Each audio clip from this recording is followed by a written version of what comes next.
Hi everyone, and welcome to this event, Non-Religion in Brazil and Beyond, Emerging Approaches and Future Directions. My name is Nathan Alexander. I'm the project manager with the Non-Religion in a Complex Future project. So in this seminar, we'll hear from Olívia Barbosa, Guilherme Borges, and Renata Nagamine.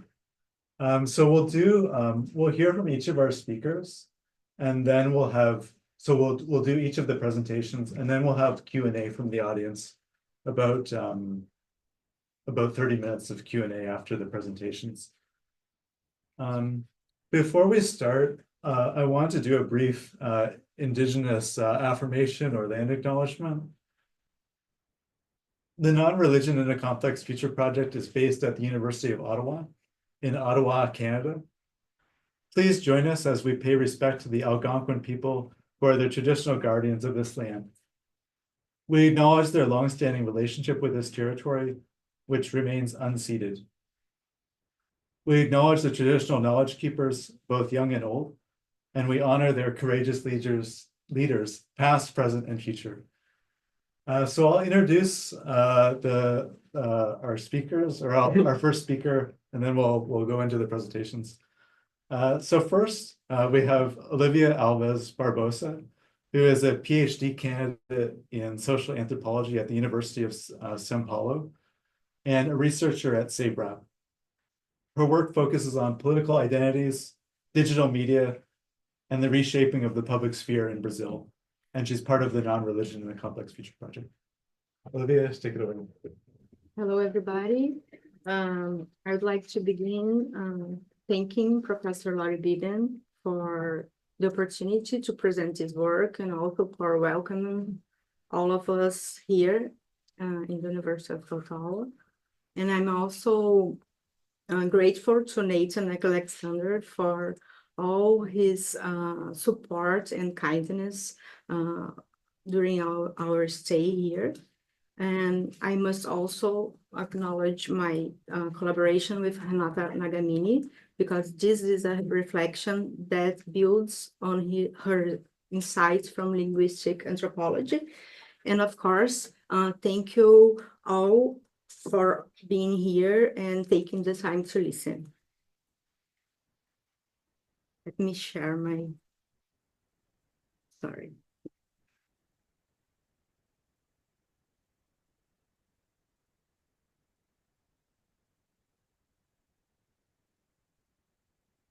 So, today I will explore how a Catholic campaign, theologically grounded and rooted in scripture, came to be seen by some as anything but religious. The analytical question that guides this reflection is: how does the failure to recognize our message as religious, despite its religious authorship, reveal the way in which the categories of religion and non-religion are publicly constructed, interpreted, and disputed? I will take a look with you in the controversy around the Fraternity Campaign, which is an annual Latin initiative organized by the National Conference of Bishops in Brazil. Each year, the bishop selects a relevant theme, such as education, poverty, or violence, framing it through the lens of the gospel. No princípio, Deus criou todas as coisas. E Deus viu que tudo era muito bom.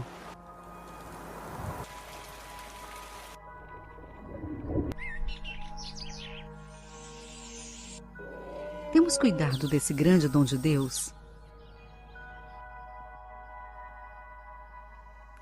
Campanha da Fraternidade 2025. Fraternidade e Ecologia Integral. Participe da coleta nacional nas missas do Domingo de Ramos, nos dias 12 e 13 de abril. Saiba mais em campanhas.cnbb.org.br. É tempo de ouvir o grito dos pobres, o grito das crianças ameaçadas no ventre materno, o grito da terra castigada pela exploração e tantos desastres, o grito dos povos que sofrem com as guerras, o grito dos homens e mulheres crianças, jovens, idosos, famílias sem esperança. A criação geme e sofre à espera da manifestação dos filhos de Deus. Campanha da Fraternidade 2025. Fraternidade e Ecologia Integral. Participe da coleta nacional nas missas do Domingo de Ramos, nos dias 12 e 13 de abril. Saiba mais em campanhas.cnbb.org.br. Somos parte de um todo, e tudo está interligado. Mas o pecado fere e mata. Um coração convertido é capaz de semear vida e esperança. É tempo de conversão. Campanha da Fraternidade 2025. Fraternidade.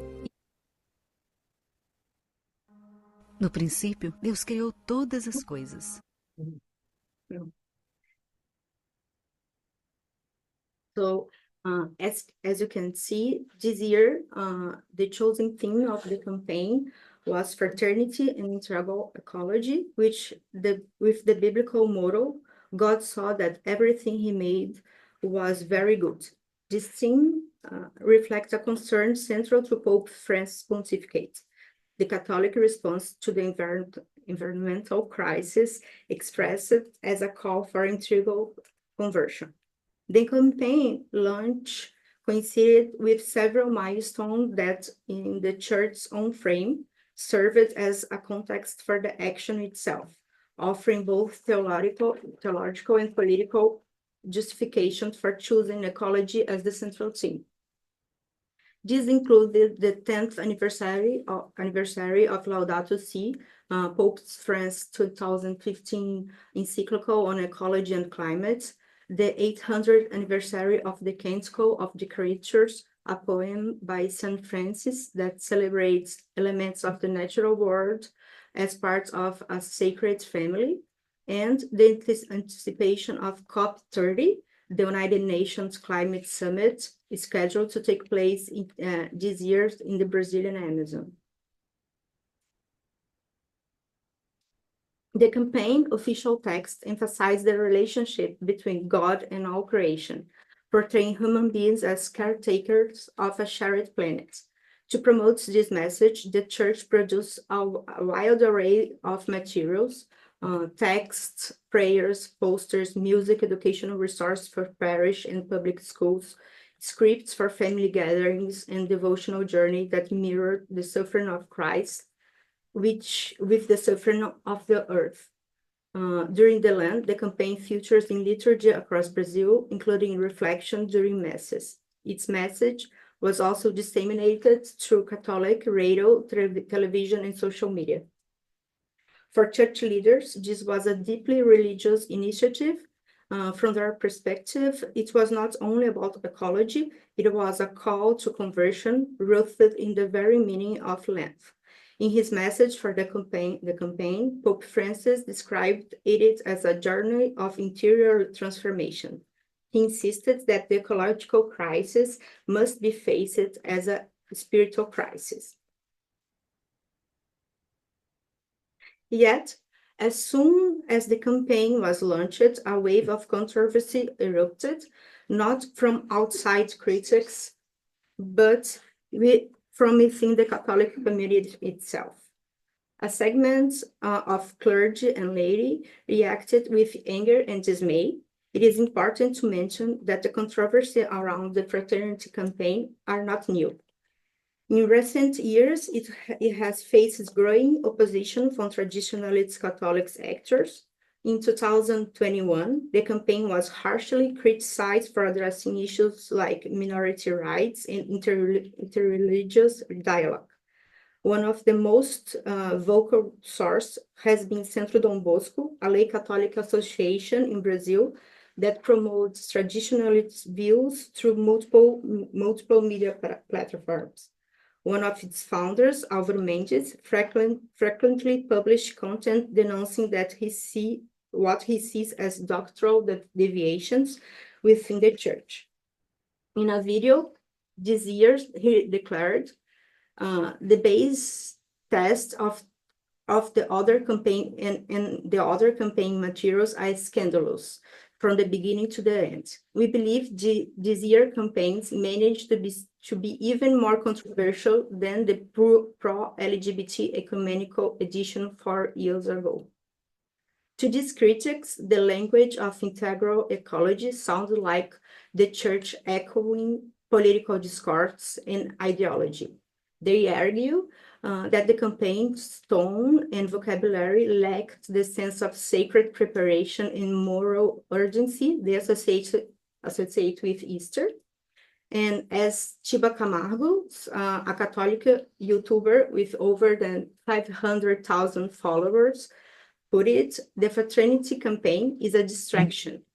Lent is a time of recollection, conversion, prayer, and penance. The campaign takes the focus away from all of this.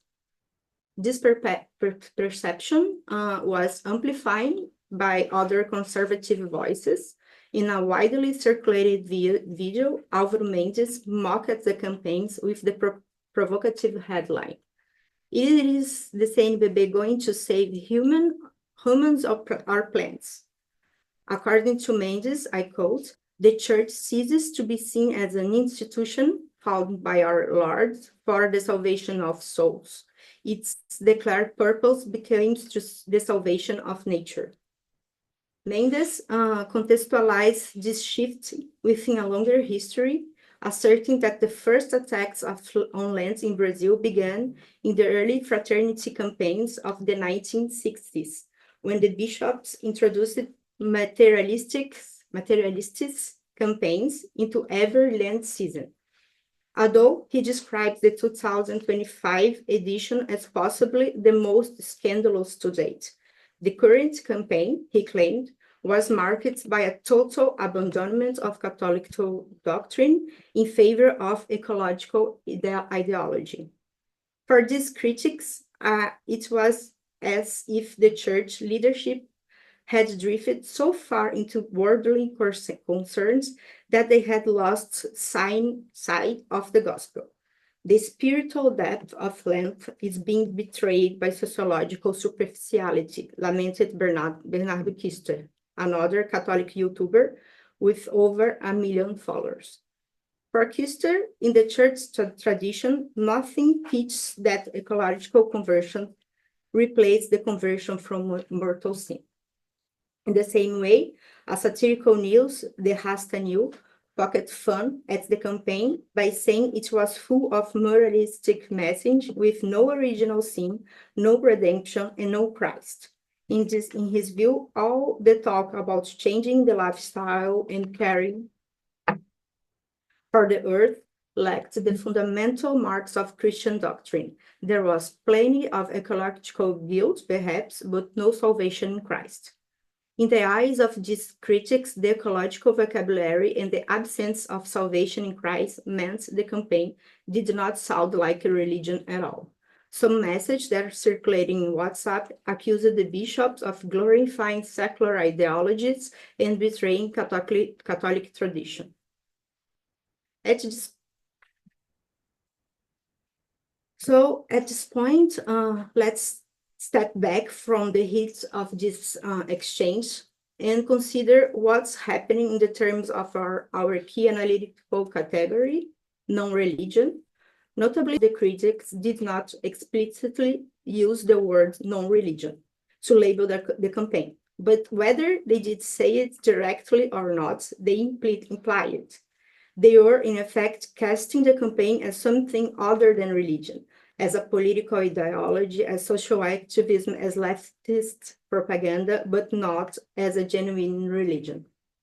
From an analytical standpoint, this gap in recognition points to a discursive process through which non-religion is produced. In this case, non-religion does not refer to a lack of belief or institution disaffiliation, but rather to a communicative breakdown in which a discourse intended as religious is received as not religious. This distinction helps explain why we use the term non-religion rather than secularism. The issue at stake is not simply a binary opposition between religion and secularity, but the contested and unstable boundaries of what is publicly recognizable as religion in the first place. In other words, non-religion is being produced through discourse by religious actors about a religious initiative. But how and why did the fraternity campaign get framed as not religious by some Catholics? One way to answer this is to look at the language and symbols involved. The church in this campaign was using a register that mixed theological terms, so creation, conversion, fraternity, with the language of ecology and social justice, so climate crisis, biodiversity, sustainability, the rights of the poor. To the bishops and many Catholics, this seems perfect coherent. But to a traditional listener, the register of climate activism carries very different social cues, what linguistic anthropologists call indexical signs. These are elements of speech that point to or index particular social context. For instance, or words like sustainability or biodiversity may evoke associations with environmental NGOs, international institutions, or progressive academia, rather than with religious life. In contrast, terms such as sin, salvation, or grace often index as a religious context. When listeners don't perceive these familiar cues, they may not recognize the discourse as religious. In our case, traditionalist Catholics try to police that boundary. They effectively said, this campaign is not true religion. True religion is about saving souls, not saving trees. It should sound like prayer opinions, not like an NGO report. By doing so, they were constructing a version of non-religion, labeling how the campaign sounded and what it stood for as something outside what they recognize as religion.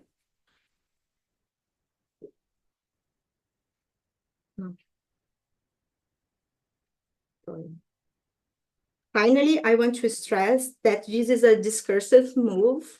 The line between religions and non-religions is not given once and for all. It is enacted in policy through discourse. What counts as genuinely religious language or practice is something actors continuously negotiate, especially in a complex plural context. An analysis that treats non-religion as a discursive effect allows us to see these power struggles and interpretive gaps. It shifts our focus from asking, is this society become more secular or more religious, to asking how are people in this context distinguish religion from non-religion and why? Thank you once again.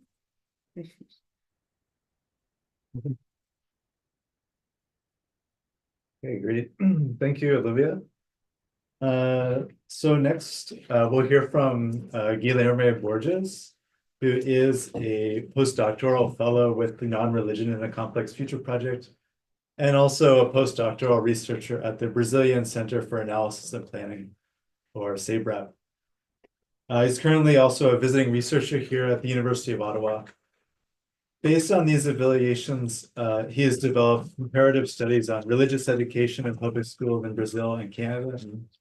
And his research primarily focuses on non-religion, education, pluralism, and multiculturalism. Guilherme, take it away. Okay, thank you, Nathan. And thank you all for being here, both in person and by Zoom. And thank you also, Laurie and Nathan again for making this event possible. Today I will talk about religious education in Brazil and Quebec, but also, as the title of my presentation indicates, I will talk about non-religious education in these two contexts. And so my idea here is to explore the reasons mentioned for abolishing religious education in public schools in Quebec, But I will do that by examining the permanence of religious education in Brazil. In other words, my idea is to explore the continuation of religious education in Brazil to better understand its discontinuation in Quebec.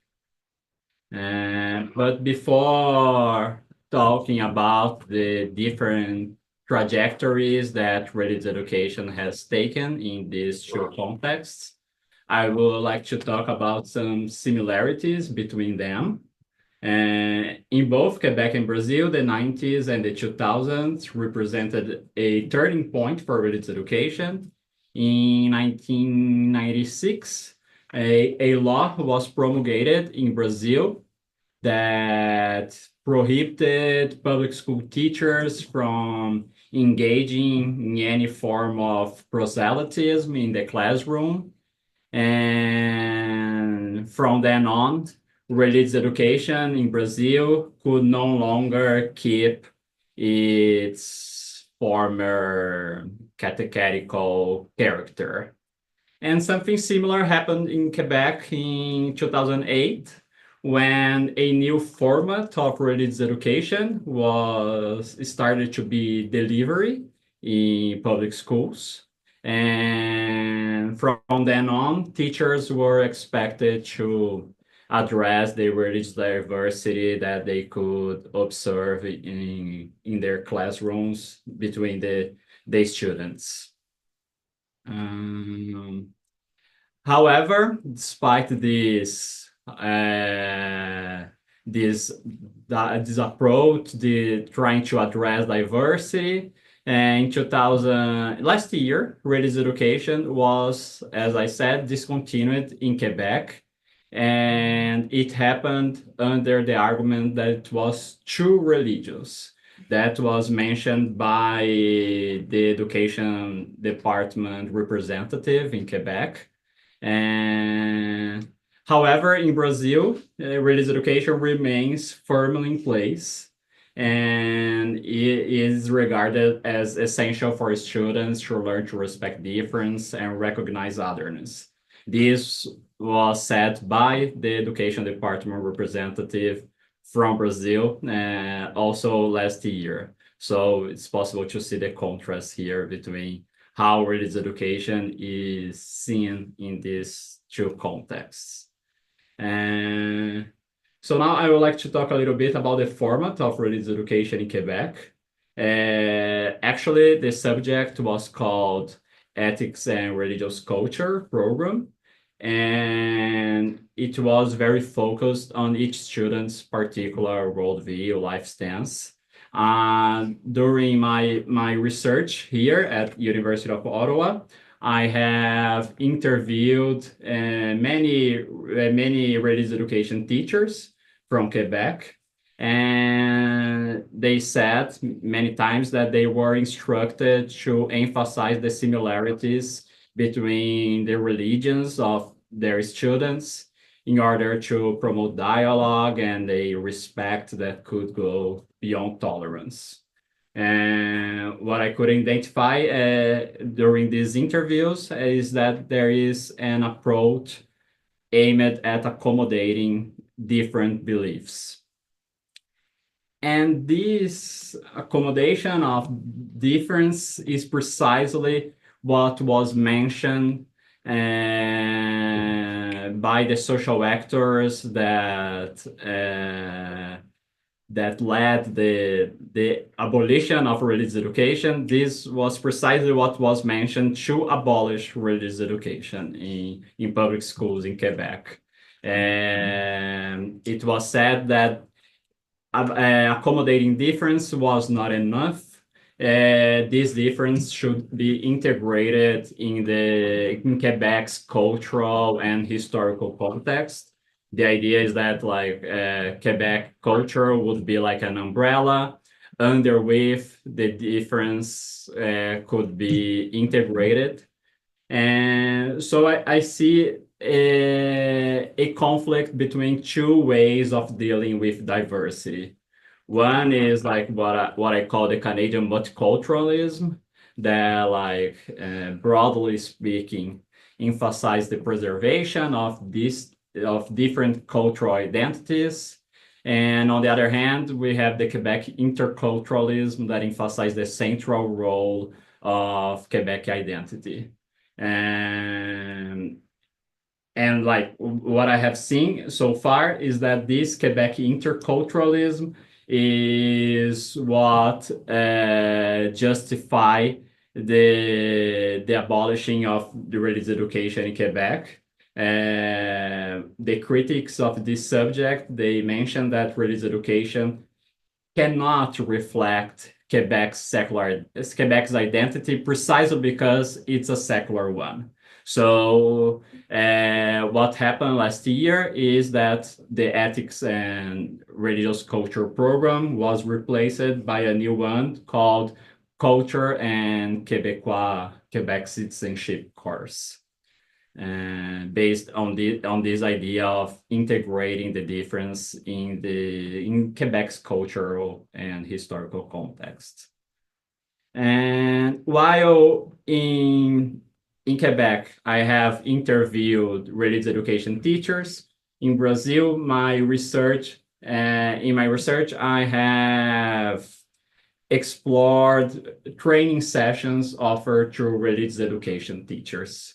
And I have seen many sessions of these training sessions, how can I say, these continuing education programs. And in one of them, the education department representative that leads these training sessions, he says the following: religious education has the challenge of overcoming traditional religion classes and implementing a subject that fosters respect for Brazilian cultural and religious diversity. And then there is a question raised by the audience of these training sessions, by one religious education that is attending them, and is this one. But how to deal with religious diversity, given that it's so broad? Which religion should we deal with so that we can say that we are respecting diversity? How many and which religions should we address in order to contemplate diversity? And the answer from the education department representative is this one. We bring a pedagogical proposal for teachers, which is to address the 4 religious matrices that make up Brazil: Indigenous, Western, African, and Eastern. And throughout the training sessions, I could see that this emphasis on these 4 religious matrices is repeated over and over again. And also in the materials that they give to the students, they always talk about the Indigenous matrix, Western matrix, Eastern matrix, and African matrix. So what I have identified so far is that in Brazil, just like in Quebec, the problem of diversity has been transferred to religious education, but the solution doesn't involve the idea of accommodating individual difference, not like in Quebec. What I can see is that diversity in Brazil, it's seen from a collectivist perspective based on this idea of matrix. And there are like geographical reference, like regional, national cultural traditions. So, and it's very far from focusing on the particular belongings of students. And in Quebec, teachers have said to me that they were it was expected that they would ask the students about their religious belongings, and the class would be precisely based on what the students would say that were their particular belongings, religious belongings. In Brazil, it's the opposite. During these training sessions, the teachers are advised to never ask the students about their particular religious belongings. And instead, they should talk about this matrix that make up the Brazilian culture. So what I have seen is that religions in this religious education are not even considered as individual belongings. They are seen as collective traditions and cultural traditions that form the nation's identity. So what I have seen is that the idea of nation that is said to be absent from religious education in Quebec is what underpins religious education in Brazil. And so despite their difference in how they view this subject, the architects of religious education in Brazil and the critics of this subject in Quebec, they seem to agree on 2 points. Public schools should not shape students to be devotees, worshiping this or that God, belonging to this or that religion, but instead, public schools should shape citizens who are reverent to the national culture, Brazilian culture or the Quebec culture.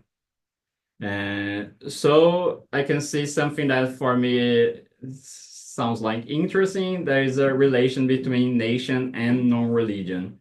In Quebec, as I already said, religious education faced 2 interrelated criticisms. It was too religious, and it didn't reflect Quebec's value. And the solution to these problems was to replace religious education with a subject framed as non-religious and centered on the values of the Quebec nation. And here is an excerpt, part of an answer that a religious education teacher gave to me during one of my interviews. He said, so instead of encouraging students from different backgrounds, Muslim, Christian, Jewish, Sikh, to get along with each other, the focus now is on teaching everyone the same set of cultural values, Quebec's values, and keeping religion out of the conversation. Now thinking about nation and non-religion in Brazil, not like Quebec, in Brazil, there was no shift from religious education to another subject, but there was a shift in the focus of religious education since that 1996 law that prohibited teachers from engaging any kind of proselytism in public schools. There was a need of adopting a non-proselytizing approach. Sunday school, public schools should not seem like Sunday school, something like that. And this is always mentioned in these training sessions that I have analyzed. And how the religious education can be different from a catechetical class. It can be different because it can focus on the collectivist, culturalist, and nationalist character of religion, and by this focus, religious education in Brazil is presented actually as non-religious. So here are 2 parts of what was said by the education department representative in these training sessions that I have analyzed. He says, I think the best way to show respect for someone else's religion is when students ask, teacher, are you non-religious? A teacher who delivers religious education well won't reveal their own religion to students. Everything we work on in religious education is cultural. We approach religious diversity through Brazil's cultural matrix. Faith is not up for discussion. It's not a scientific object. It couldn't be, but we can analyze Brazilian culture. So what I have seen so far is that in both Quebec and Brazil, the nationalist character of these subjects is what enables them to be perceived as non-religious. In order to avoid a proselytizing or a true religious teaching, and what is done is like reforming religious education or abolishing it, and creating a new school subject so that the content that is presented to the students is focused on the nation, on the idea of nation. So by examining the Brazilian and the Quebec context together, it becomes possible to reframe, I think, our understanding of contemporary nationalist phenomena, challenging interpretations that are very common, that necessarily link these nationalist phenomena to religion. And that's it. Yep. All right, great, thank you, Guilherme. So next up, we have Renata Nagamine, who is a postdoctoral researcher in the research group Religion in the Contemporary World at the Brazilian Center for Analysis and Planning. She's also a visiting scholar with the MCF project. Renata holds a PhD in international law from the University of São Paulo and is currently a PhD candidate in social sciences at the Federal University of São Paulo. Renata, take it away. Thank you, Nathan. So as Olivia and Guilherme, I would like to begin by thanking Professor Laurie Beeman, in my case, for inviting me to the University of Ottawa, and to Nathan for organizing this seminar, which obviously gives me the opportunity to present this ongoing research. And obviously, it's a joy to be here with you all in this afternoon. So thank you very much for logging in and being here in person. I should say that my presentation is connected to Olivia's in more than one way. I will leave the discussion about the relationship between our works for the Q&A session, but I thought I should at least point it from the outset, because it's not obviously, they are not obviously connected, but I think they are very much connected. Today I'll talk about religion and science in the Brazilian debate about abortion. And I'll do that by analyzing a piece, an audiovisual piece called Two Lives, which was launched in 2023 by Brasil Paralelo.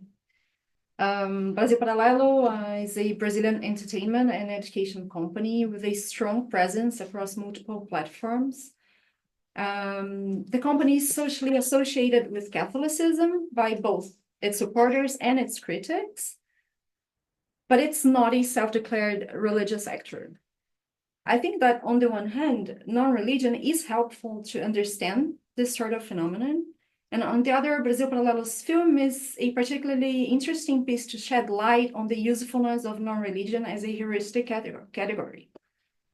My argument is that non-religion, in this case, is an effect of the intertwining of scientific and religious repertoires to approach abortion in the Brazilian context.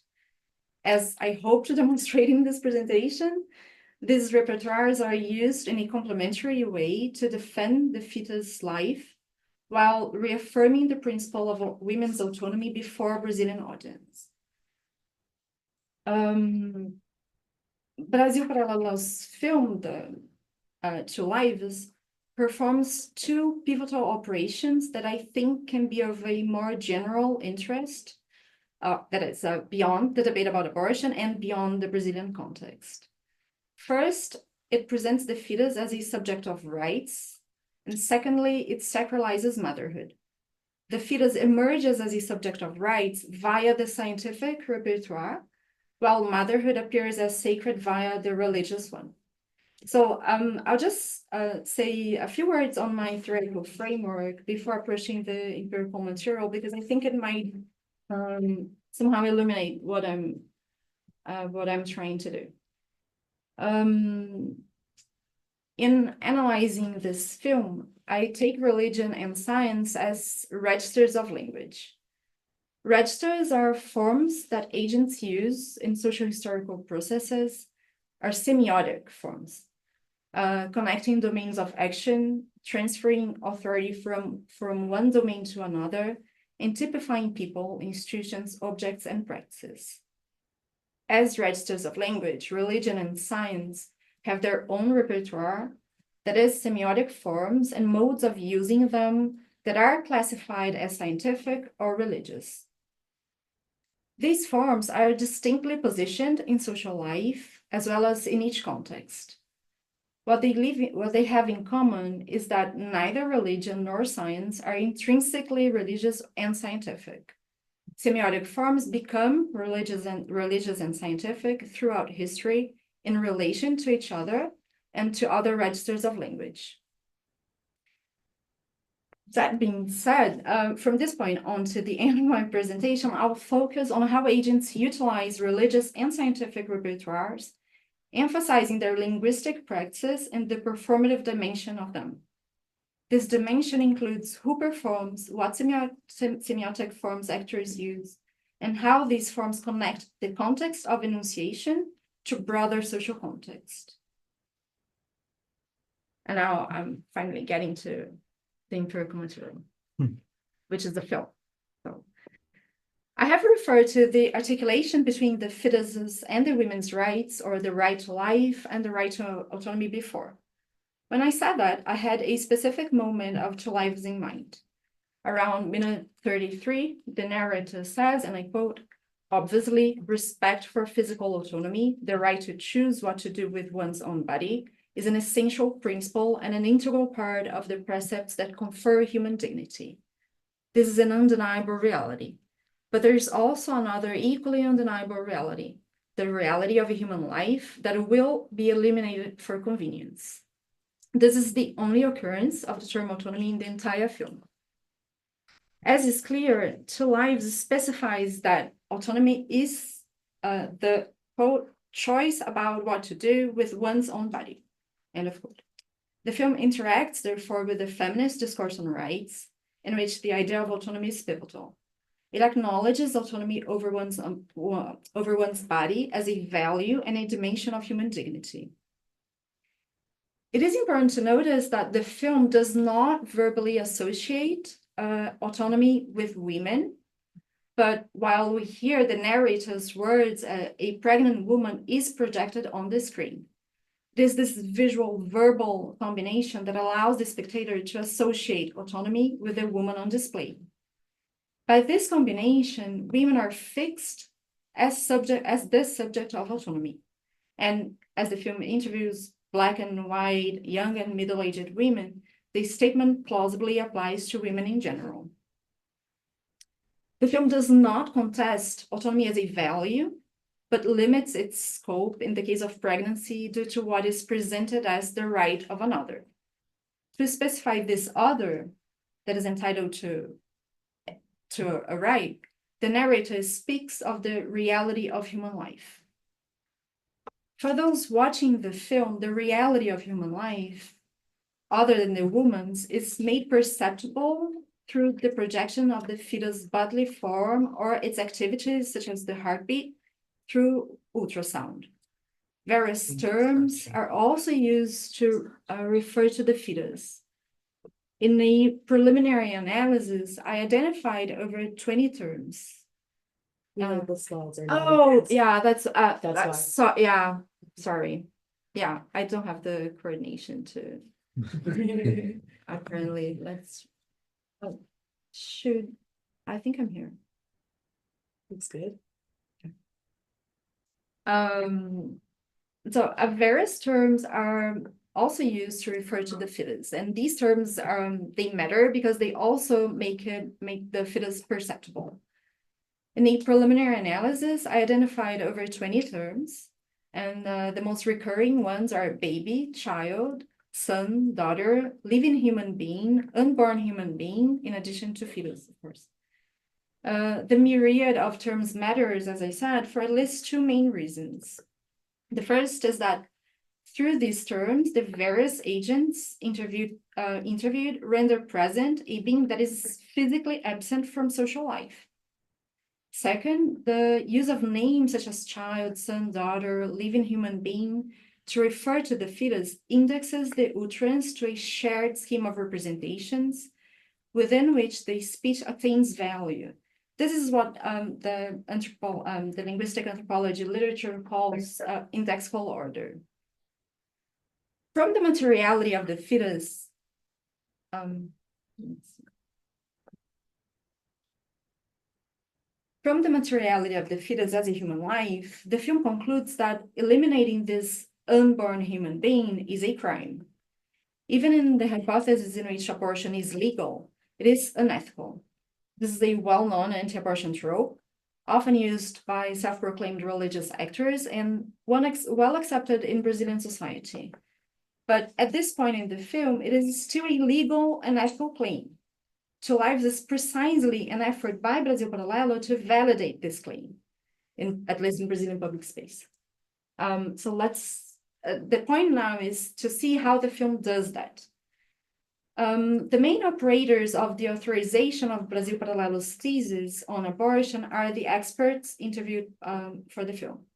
They are Hélio Angotti, who holds a PhD in bioethics from the Faculty of Medicine, from USP's Faculty of Medicine, and Ives Gandra, an acclaimed jurist among self-declared Brazilian conservatives. Because of the time, basically, I'll focus on Angotti's participation. Angotti addresses fetal reproduction and development using scientific repertoire.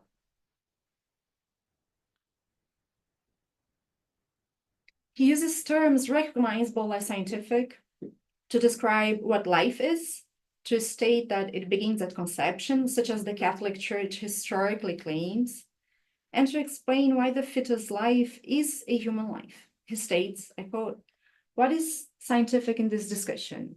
It is the fusion of a male gamete with a female gamete, generating a new organism with its own genetic code."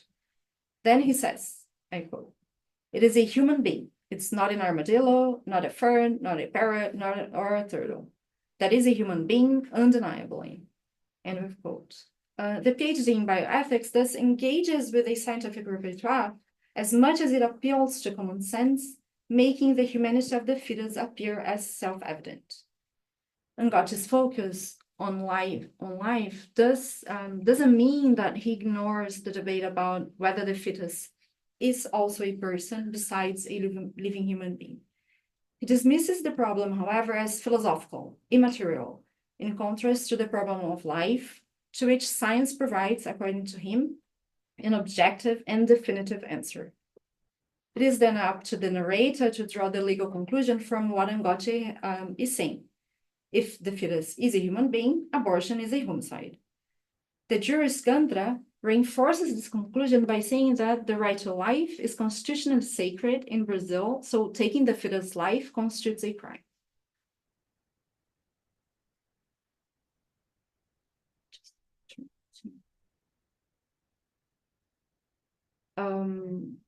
So once the film demonstrates the fetus' legal personality, it becomes necessary to move on to the woman. After all, Brasil Paralelo seeks to validate restricting women's autonomy in order to protect the fetus' life. The film first places at the center stage women who claim to have been saved by motherhood. Then it sacralizes motherhood. It is thus a twist in two acts led by three leading characters. Grace Kelly, a young woman who refused abortion and is a mother of two, says that her children saved her from depression. The second character, Amanda Neto, tells how giving birth to her little girl saved her from suicide. In both testimonies, motherhood dissolves the tension between fetus life and women's life that crosses the feminist and the prevailing human rights discourse on so-called reproductive rights. The last and most compelling character is the Italian Chiara Corbello Petrillo, who is a well-known among pro-life advocates. At least, I think it's a well-known, but should not say that. Petrillo went against all medical recommendations and refused abortion 3 times of an encephalic fetus, of a fetus with malformed legs, and of her last healthy child.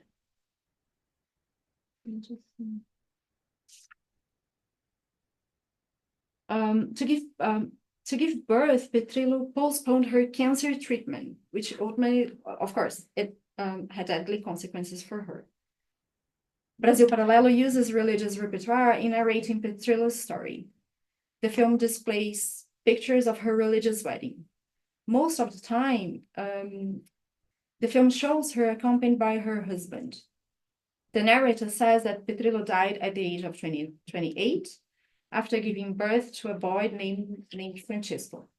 The narrator concludes, I quote, "Her example of unwavering faith continues to move everyone who knows her story, and the letter she left for her little Francisco reveals just how transcendent a mother's love can be."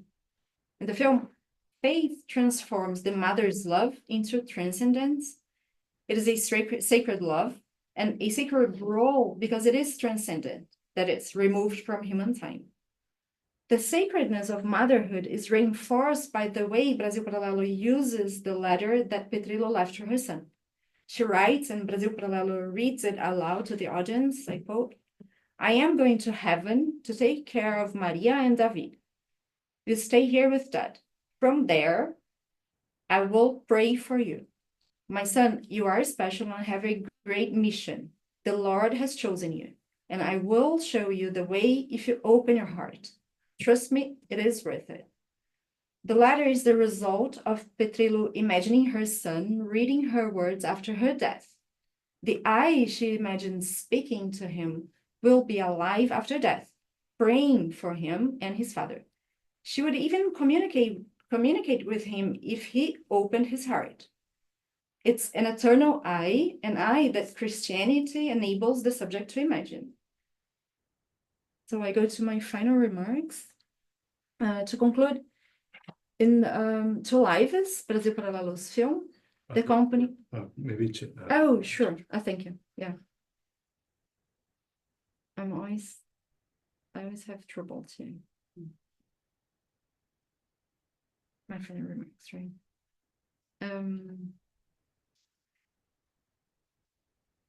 So Brazil, the company frames abortion as a crime and unethical practice by intertwining scientific and religious repertoires. The repertoire of both registers of language concurs to depict abortion as illegal and unacceptable.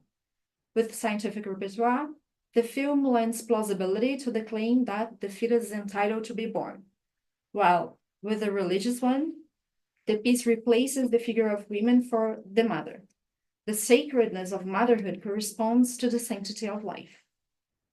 The scientific and religious repertoires used by the film do not simply describe reality, but point to broader normative orders. The index, a universe in which the fetus appears as a bearer of rights and the woman as a figure of sacred sacrifice.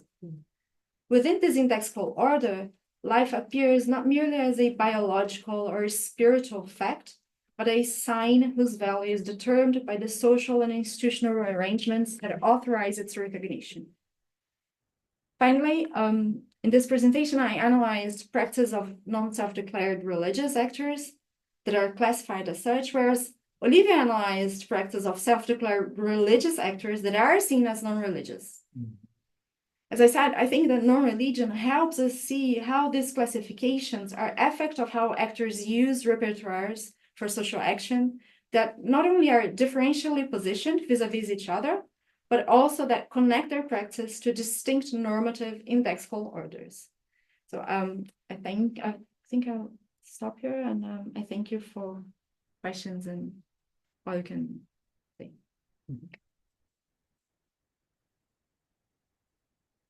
I'm sorry for the slowness and changing the...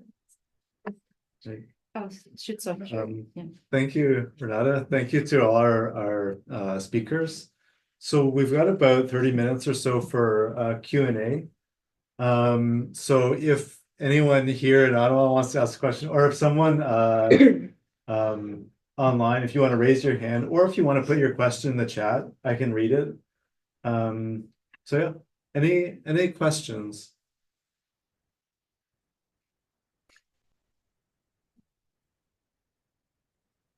I can ask a question. Karen, yeah.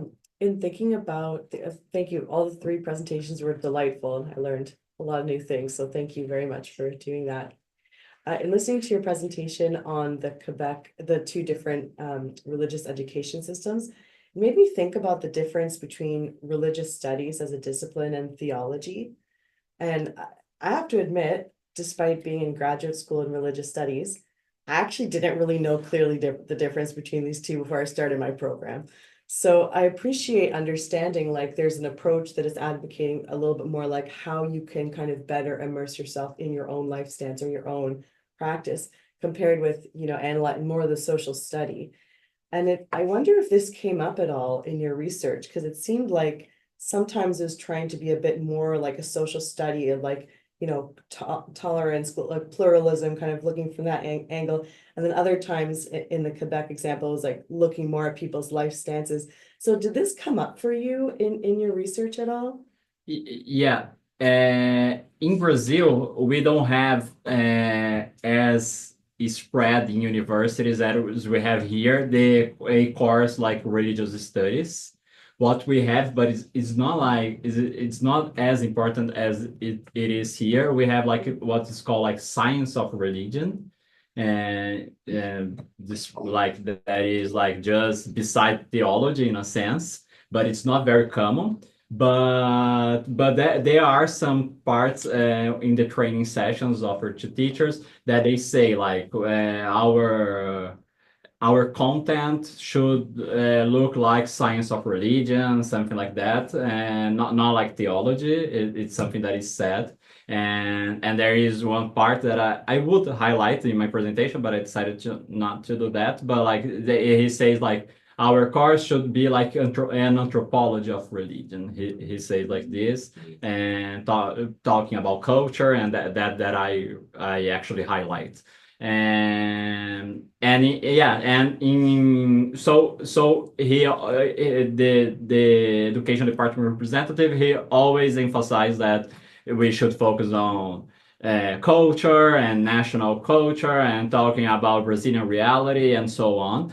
And yeah, here not here in Quebec, what the emphasis is much more like in the content of faith of the students, and like moral values, and like even like how can I say, like transcendental beliefs in a sense that the student might have. So yeah, it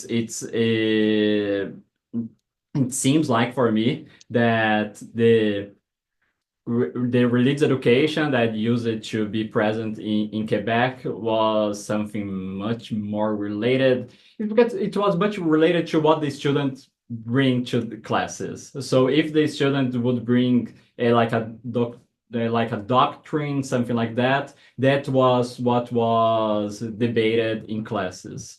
So and that's something that in Brazil we don't have, and it's very, there is like they are very explicitly that the discussions should not deal with true or false, should not deal with transcendence, something like that. So in a sense, like there are more theological content in Quebec than in Brazil, in a sense like that. Yeah. Hannah? So for the environment, after Pope Francis' death, Catherine Hayhoe was interviewed and asked if Pope had a positive impact on environment after his statement and the idea of integral ecology. And she said no. And she said that, the Catholics' approach to environment was not their approach towards the Francis stand, and but rather the ideology Catholics were attached to. And I was also thinking about what you said, that we don't care about trees, but we care about the God or the association in this context, I was wondering how people have viewed their relation to other beings, or the relation to animals, or the living resources, or the nature.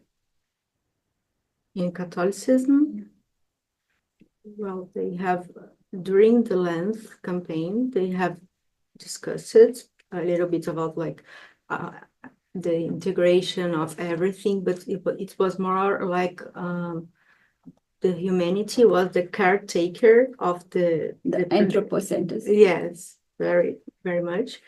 So I think in Brazil it's still hard for Catholics to discuss like animals, but it was like we had actually this fala sínodo. Amazon synods of Amazon. Do you understand that? Yes. So they try to discuss there, but I still think it's hard for them to discuss this kind of.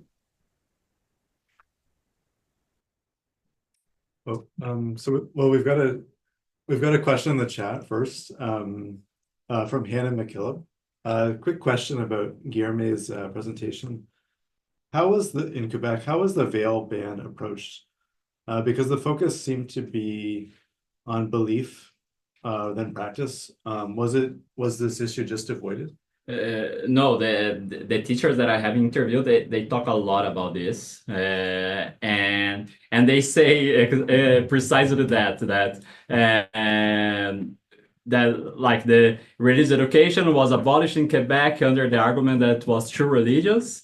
And they say that they are doing something similar with this ban, but they know people. These teachers, they tell me that like they use the veil. How can I say it? The veil? Yeah.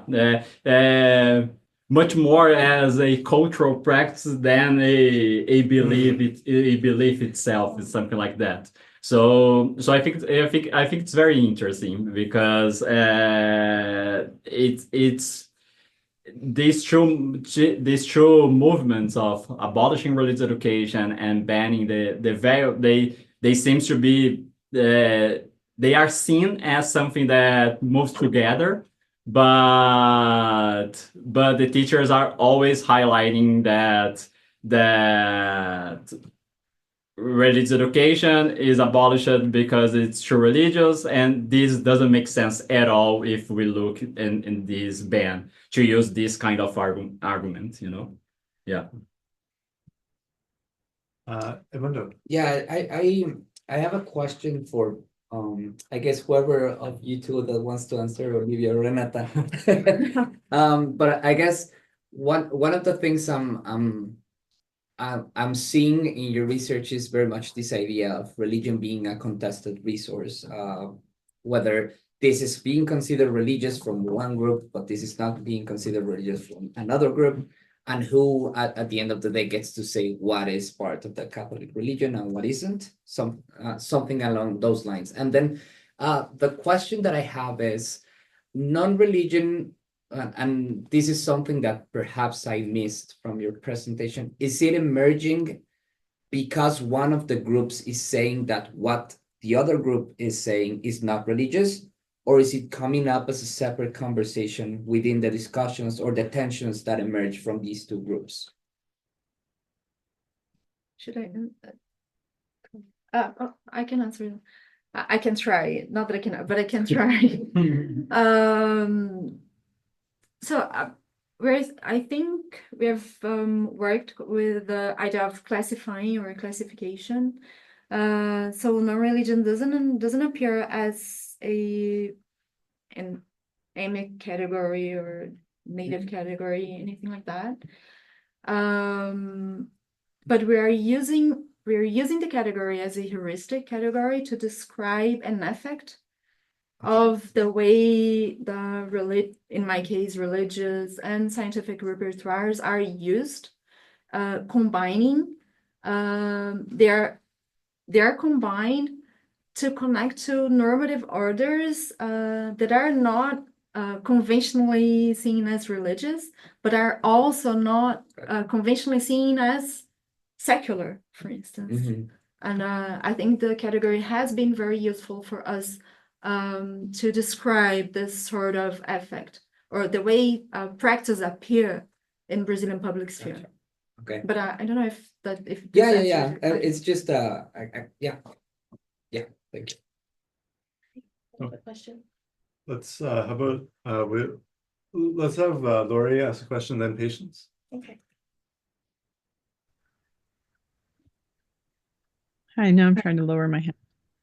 Hi, thanks so much for this. It's really good to see everybody there. I have enjoyed all three presentations, but I'm really curious about how Renata and Olivia's presentations connect. And the moment that it connected for me was, and maybe this is the wrong moment, so please say, was the idea, two ideas, one or statements: save souls, not plants. And then this is a human being, not a fern. So there's something about the positionality of the human being in this, in a, dare I say, the superiority of humans, and the way in which there's this kind of hierarchical order that's being constructed that we dare not stray from. Clearly, there's God and man and women. Like there's a very strict hierarchy that's being invoked, not necessarily overtly. I've been thinking a lot about stewardship and the way that that reproduces that hierarchy, but I'm just wondering if I'm on the right track with what you're doing, and the commonalities and the common conversations that you may have had around this, and if there are other things that you might say or elaborate on in relation to this kind of assumed position of, well, the order of things, really, and how things should and are, not only should, but are, according to this particular worldview.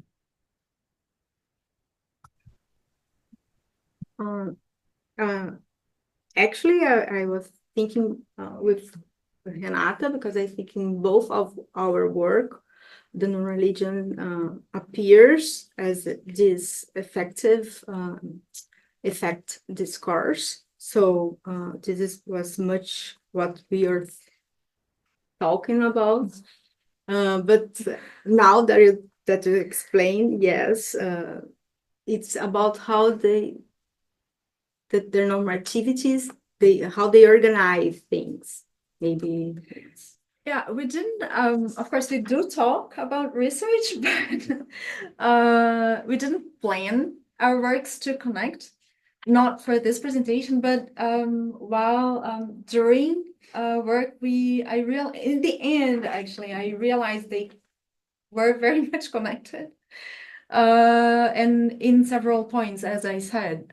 So thank you, Laurie, for bringing this. I think this is one of the points of connection between the two, and I think there is I would say particularly Catholic discourse on life that that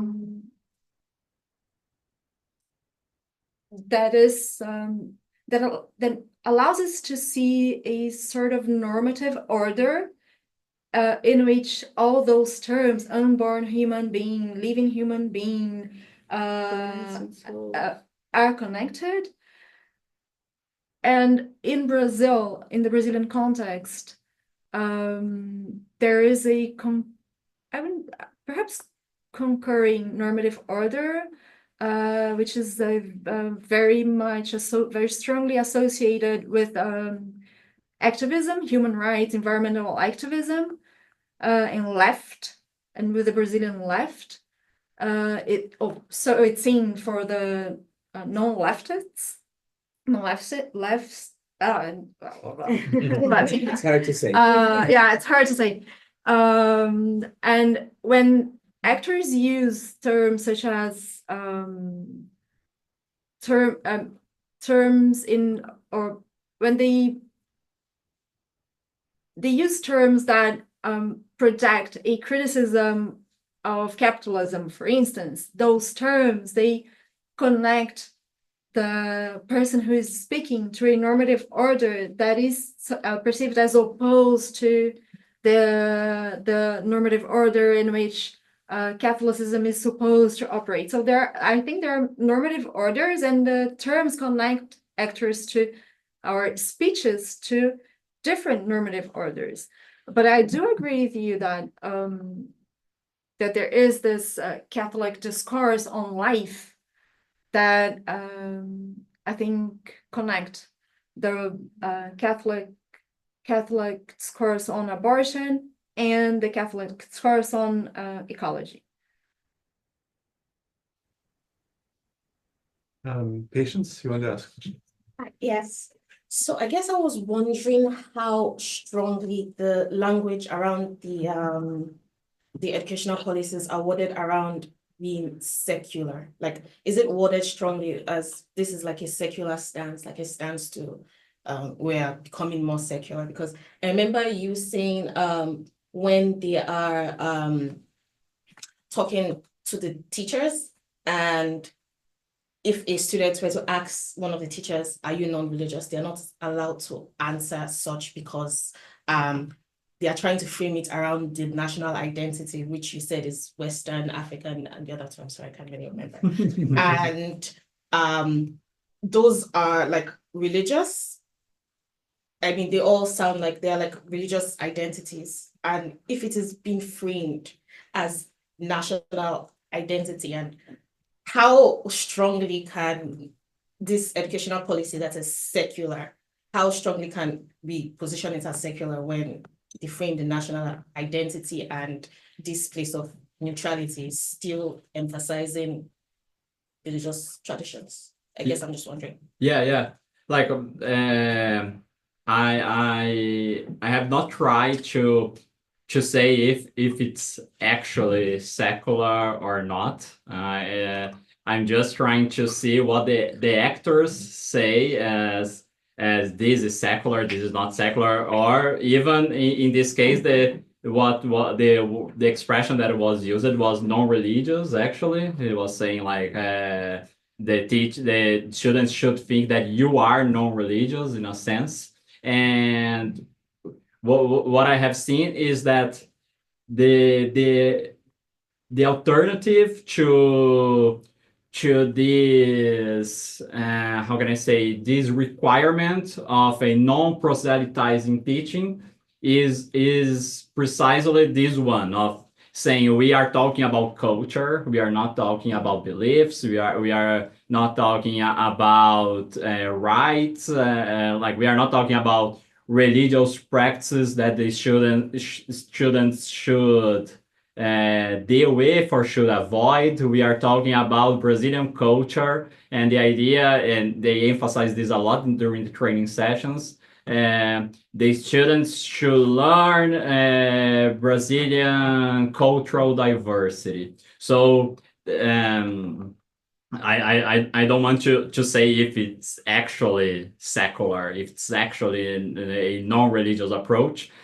Just the thing that I would like to highlight is that in order to have what is required as a non-proselytizing teaching, but the way that they take to do that is by adopting this culturalist approach, this nationalist approach of saying, oh, we are talking about the Brazilian social reality and so on. We are not talking about the transcendence, something like that. Okay. Yeah.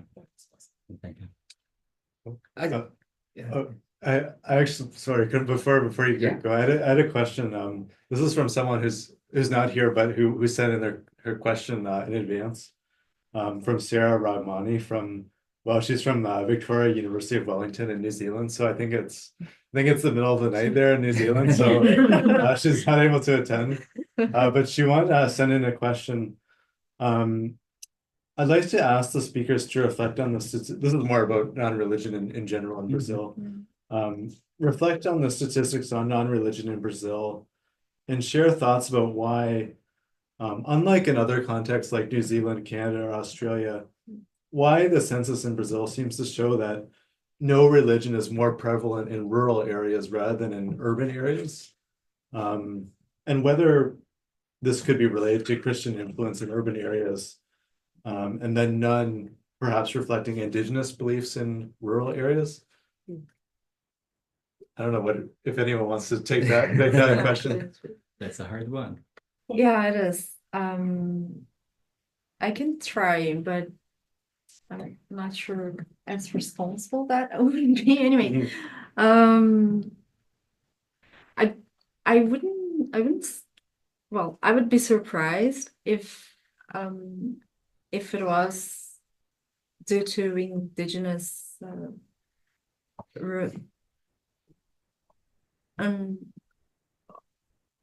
because they are not they are not demographically significant. So of course they are, but not to change the dynamic that much. And it makes sense to me to think that the dynamics of non-religion in Brazil, of self-declared non-religion in Brazil, is related to the dynamics of pluralism, which is not only urban, but mostly urban. So I think we perhaps took another path. The country was mostly Catholic, and from the 80s, but especially 90s on, we see the differentiation there. So I think it is just a different dynamic due to pluralism. But I'm just trying to answer. It's not something that I have a.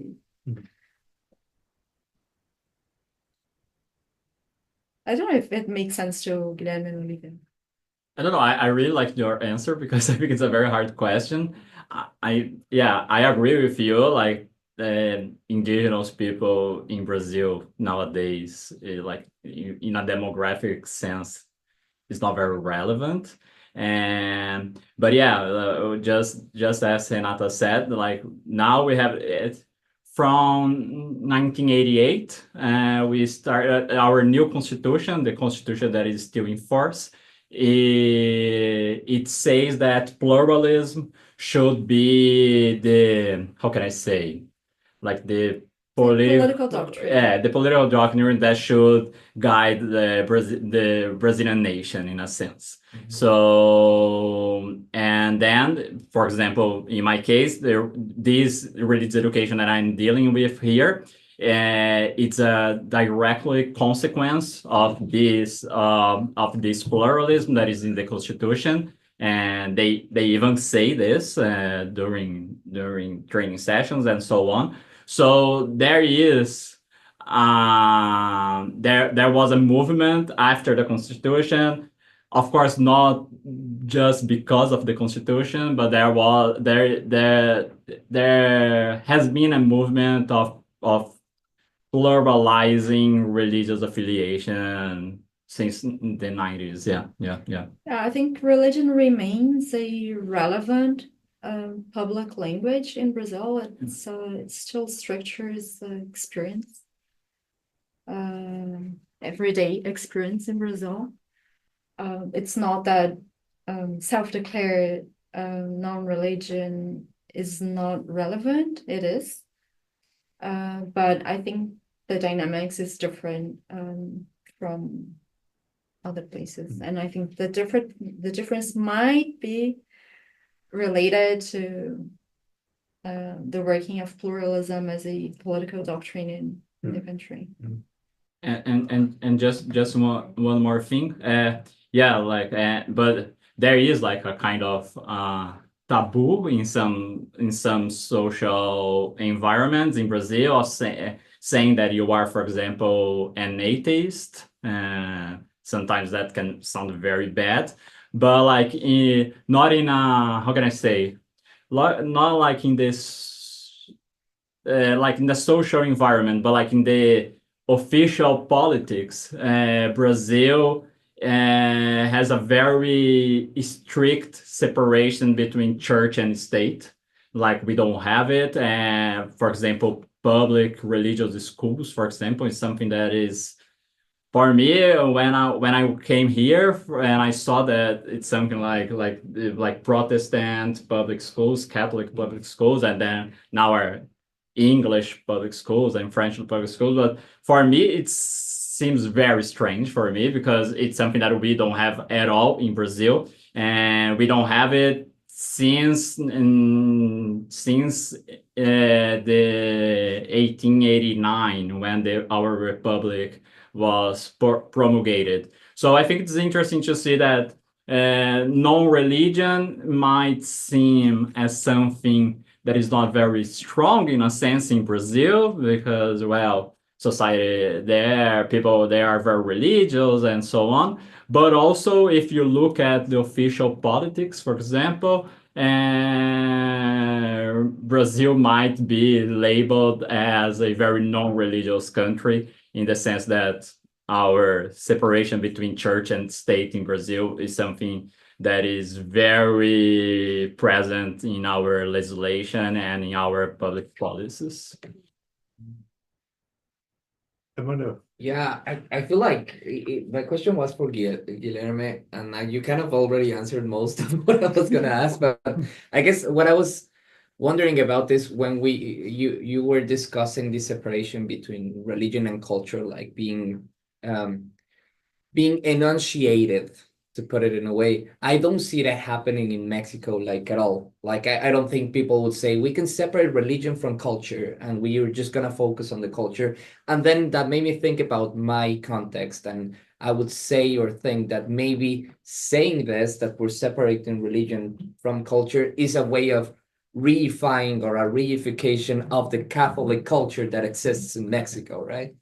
But I don't think we have the pluralism in our constitution. I'd have to check, but I don't think that's part of our constitution. Anyway, I was wondering how you feel about that possibility or that idea of, could it be just the devil in me thinking that this notion of separating culture from religion, is it really just an act of reifying a certain way of being Brazilian that already includes the notion of Catholicism as being this overarching worldview upon which we understand the world, if that makes sense? Yeah.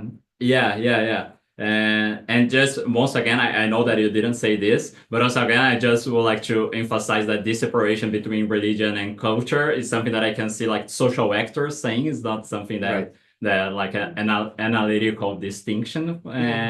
But I know that you didn't say this. And yeah, for me it's very interesting to see how they define this matrix, like the indigenous matrix, the Eastern matrix, and sometimes when they talk about it, they talk in a sense that all of them seem a lot like a Christian matrix in a sense, like all religions would have like a sense of supernatural. All religions would have like a salvific figure, something like that, and all religions would deal with the.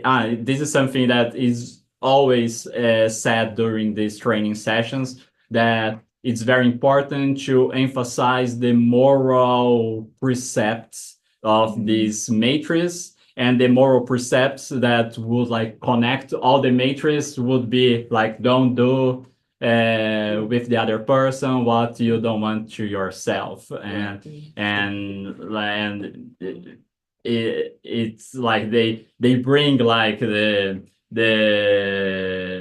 the phrase like that Jesus uses in the New Testament, like about loving loving the person that is next to you and all that stuff.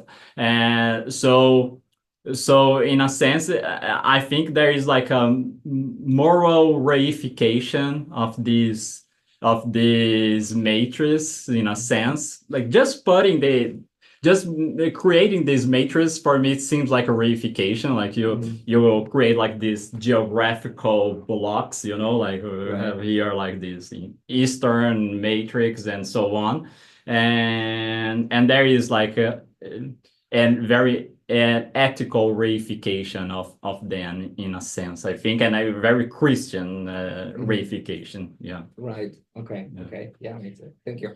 Okay. May I just interact with Guilherme's answer? Just very quickly. I think Catholicism is the referential image of religion in Brazil. So for me, just complimenting it, it does make sense. Yeah. Okay. Yeah. We've got a question in the chat and then Peter. Okay, this is a question in the chat from Sophia. More of a remark than a question, but the theologian in me is wondering if the pluralism of religious education in Brazil might partially also be an outcome of the popularity of liberation theologies in Latin American context, which affirm cultural and religious diversity as essential to social justice and pedagogical practice. So just wondering, are theologians involved in religious education in Brazil? Yeah. And as I was saying to Karen, I think it's a kind of a paradox, because it seems a lot to me that religious education in Brazil wants to seem like religious studies, something like that, but actually religious studies, it's something that is very, how can I say, poor in Brazil. Like it's not something that is very present in universities and so on. And so we have what are called like the scientists of religion. And it's like the term that we use in Brazil, that's something like religious studies, but it's not, as I said, something very strong. So yeah, many of the social actors that are the architects of this religious education, they are theologians. Many of them are linked to Catholic educational universities, and are linked, for example, with liberation theology, because when this religious education was designed, in a sense, this liberation theology was still something that was still had like a positive, very positive view in Brazil. And nowadays, and something that I would like to study more, there are some social actors from other religions. Like it's expected by the law that each Brazilian state should have like an interreligious organization to deal with religious education there. But it's something that doesn't happen many times. Like more than 50% of religious education teachers in Rio, for example, in Rio de Janeiro, are evangelical pastors, for example. And there are people that complain, for example, of religious education teachers that are like praying the Our Father in school hours. And there was a complaint that seems like bizarre, but like a exorcism session that happened during a religious education class. So it's so like this, how diversity is seen in religious education in Brazil is something that is very complex. But yeah, the presence of theologians, Catholic theologians, is very strong, and now we have more of these evangelical leaders also trying to influence religious education in Brazil. Yeah. And Peter, yeah. Yeah, the thoughts that come to my mind as I listen to you, thank you for the presentation, very good, is there's kind of absences, things that aren't here. In the case of your two, the first thing I thought about when you're the voices that you presented are what we call conservative Catholic voices, right? And, you know, immediately thought, I don't think these people would have a very good opinion of Leonardo Boff either.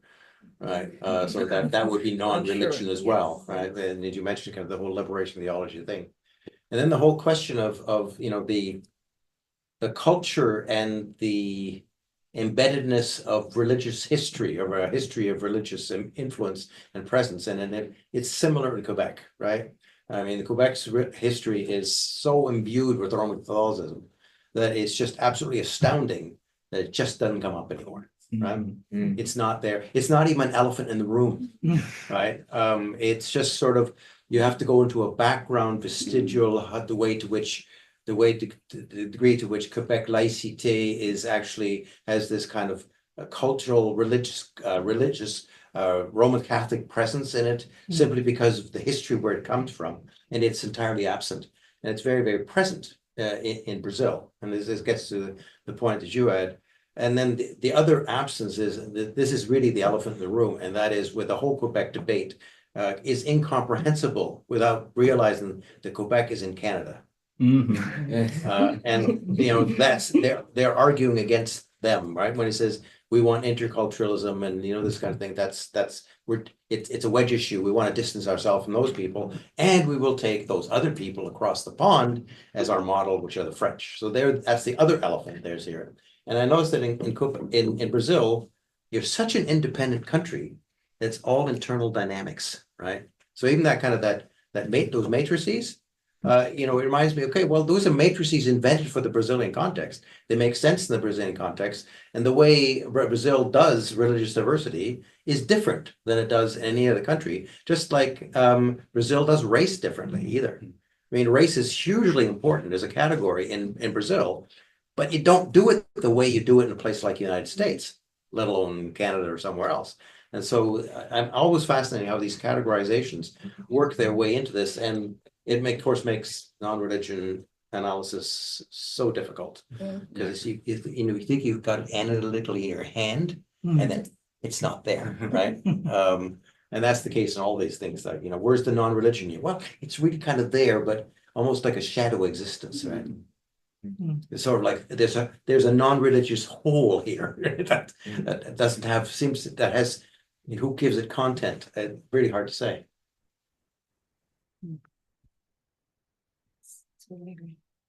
Yeah. And I wasn't expecting that Quebec would be like this, because in Brazil we have this image that Brazil is very like far away from the rest of South America. There are even Brazilians that don't call themselves Latin American, for example, and it's something very common in Brazil. And when I came here, I could see like these Quebecois saying that they are not Canadians. And yeah, religious education in Quebec, or the abolishing of it, is very connected with this idea of differentiating Quebec from the rest of Canada. And they are talking a lot about quiet revolution and all that. And I think so. The history there is the conquest in 1759. But in the Brazilian case, it's whenever that line of demarcation was drawn by the Pope.